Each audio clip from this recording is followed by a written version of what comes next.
मुअज़्ज़ज़ सामीईन व नाज़रीन, अस्सलामु अलैकुम व रहमतुल्लाहि व बरकातुहू। आप देख रहे हैं हमारा चैनल सदाए हक और मैं हूं मोहम्मद खालिद महमूद नईमी हमदानी।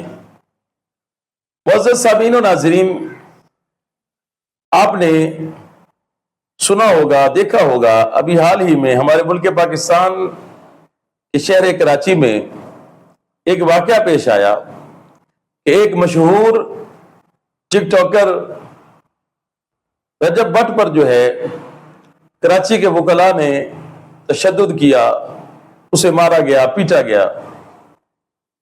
इस वाक़े के मुहर्रिकात क्या हैं, इस वाक़े का पस मंजर क्या है, ये वाक़या क्यों पेश आया और उसके साथ ये सलूक क्यों हुआ और क्यों किया गया, इस चीज का आज के प्रोग्राम में हम जायजा लेंगे और आपके सामने वो चीजें रखेंगे जो चीजें आपने पहले किसी की जुबान से सुनी नहीं होंगी और उन चीजों का आपके सामने जिक्र किया जाएगा कि जो पहले कभी आपके ज़हन में भी नहीं आई होंगी।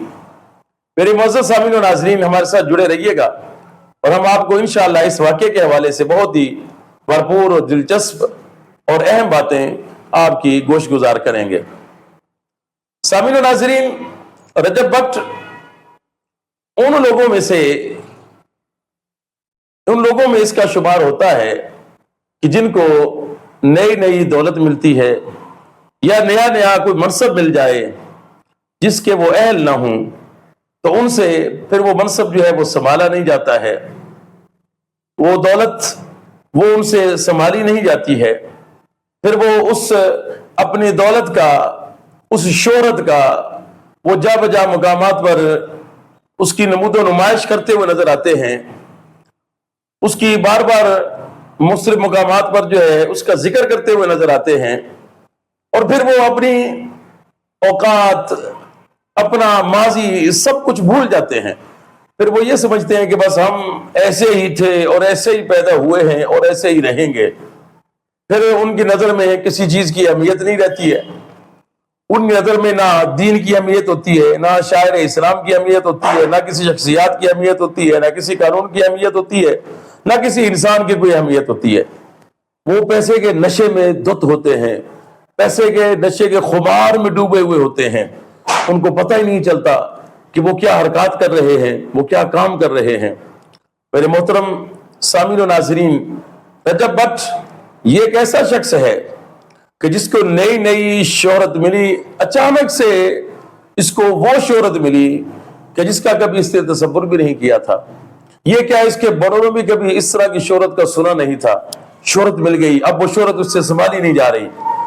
इसने शायर इस्लाम का मजाक उड़ाया, इसने तहफ़्फ़ुज़ नमूस रिसालत के कानून का मजाक उड़ाया। ये कभी किसी के साथ उलझा, कभी किसी के साथ उलझा, कभी किसी के साथ झगड़ा, कभी फरूख खोखर के साथ इसने झगड़ा किया और जब उसने आंखें दिखाई तो फिर उससे माफी मांगकर फिर बैक हुआ। फिर इसने शायर इस्लाम का मजाक उड़ाया, नमाज का मजाक बनाया गया और फिर उसने तहफ़्फ़ुज़ नमूस रिसालत कानून जो 295 सी है उसका मजाक उड़ाते हुए इसने अपने परफ्यूम का नाम 295 रख दिया। यानी इतना आप देखिए कि हौसला इसका इतना बढ़ गया, वो जो अचानक से मिलने वाली शोहरत का जो खुमार था वो इसके ऊपर इतना गालिब आ गया कि इसको समझ नहीं आ रही थी कि नमाज का मजाक उड़ा रहा है और तहफ़्फ़ुज़ नमूस रिसालत कानून का मजाक उड़ा रहा है और फिर काम क्या है, अपनी बहनों को, अपनी माँ को, अपनी बीवी को, अपनी फैमिली को दिखाकर शोहरत हासिल कर रहा है।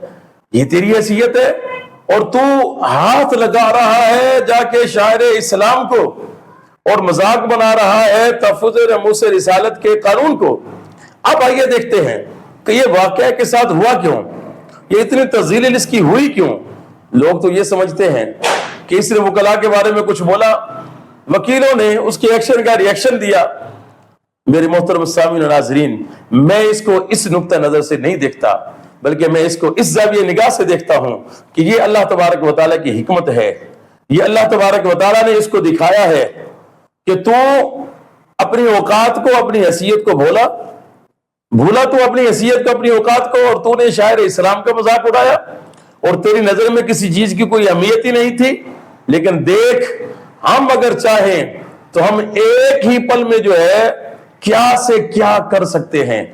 وہ رب جو ہے، رب ہے، وہ ہر چیز پر قادر ہے۔ ان اللہ علی کل شیء قدیر ہے، وہ ہر چیز کی قدرت رکھتا ہے۔ وہ اگر عزت دیتا ہے تو وہ عزت لینا بھی جانتا ہے۔ وَتُعِزُّ مَن تَشَاءُ وَتُذِلُّ مَن تَشَاءُ بِيَدِكَ الْخَيْرُ إِنَّكَ عَلَى كُلِّ شَيْءٍ قَدِيرٌ۔ میرے محترم سامعین ناظرین، یہ رجب بٹ آیا کراچی عدالت کے اندر اور اپنے گارڈز کے ساتھ ایسے نشے میں، جناب وہ طاقت کا، شہرت کا نشہ، وکلا کے ساتھ بدتمیزی، وکلا کے ساتھ جناب اس کے گارڈز نے جو ہے وہ مار پیٹ بھی کی۔ اور جب انہوں نے ایکشن کیا تو آپ جانتے ہیں کہ ایکشن کا پھر وکلا نے جب ری ایکشن دیا تو پھر کیا ہوا کہ پھر یہ بھاگتا پھر رہا تھا۔ اب اس کو پتہ نہیں چل رہا تھا کہ تھپڑ کدھر سے آ رہا ہے اور مکہ کدھر سے آ رہا ہے، میری شرٹ کدھر جا رہی ہے تو میرے دیگر کپڑے کدھر جا رہے ہیں۔ یہ اس کو ایک اشارہ دیا گیا ہے کہ سنبھل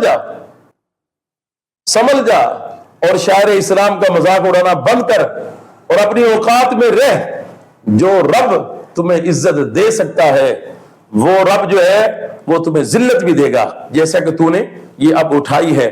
پوری دنیا نے اس کا مذاق دیکھا، پوری دنیا نے اس کی تذلیل دیکھی، کس طریقے سے وکلا اس کو گریبان سے پکڑ کے گھسیٹ رہے تھے اور پھر اس سے معافیا منگوا رہے تھے اور پھر یہ ان سے معافیا مانگتا پھر رہا تھا۔ یہ وجہ کیا تھی؟ اللہ تبارک و تعالیٰ کہ محبوب نبی صلی اللہ تعالیٰ علیہ وآلہ وسلم کی عزت اور نموز پر بنائے جانے والے جو قانون ہے 295 اس کا مذاق بنایا اس شخص نے، اور اتنا حوصلہ بڑھا کہ اس نے اپنے پرفیوم کا نام 295 رکھ دیا۔ میرے محترم سامعین و ناظرین، آخر میں صرف اتنا کہوں گا، اگر اللہ تبارک و تعالیٰ عزت دے، اگر اللہ تبارک و تعالیٰ کسی کو شہرت دے، اللہ تبارک و تعالیٰ آپ کو اچھا منصب دے، تو اپنی اوقات کو نہیں بھولنا، اپنی حیثیت کو نہیں بھولنا، اپنے ماضی کو نہیں بھولنا، اور اس چیز کا ہمیشہ خیال رکھنا۔ اور یہ اللہ تبارک و تعالیٰ کا فرمان آپ کے ذہن میں ہمہ وقت یہ یاد رہنا چاہیے، ہمہ وقت آپ کے ذہن میں موجود ہونی چاہیے یہ بات کہ وَتُعِزُّ مَن تَشَاءُ وَتُذِلُّ مَن تَشَاءُ بِيَدِكَ الْخَيْرُ إِنَّكَ عَلَى كُلِّ شَيْءٍ قَدِيرٌ۔ اللہ تبارک و تعالیٰ ہمیں بھی سمجھ عطا فرمائے، اور جو کچھ میں نے آپ کے سامنے بیان کیا ہے اگر آپ کو اچھا لگے تو اس کو اپنے دوستوں کے ساتھ ضرور شیئر کیجیے گا۔ فی امان اللہ، السلام علیکم ورحمۃ اللہ وبرکاتہ۔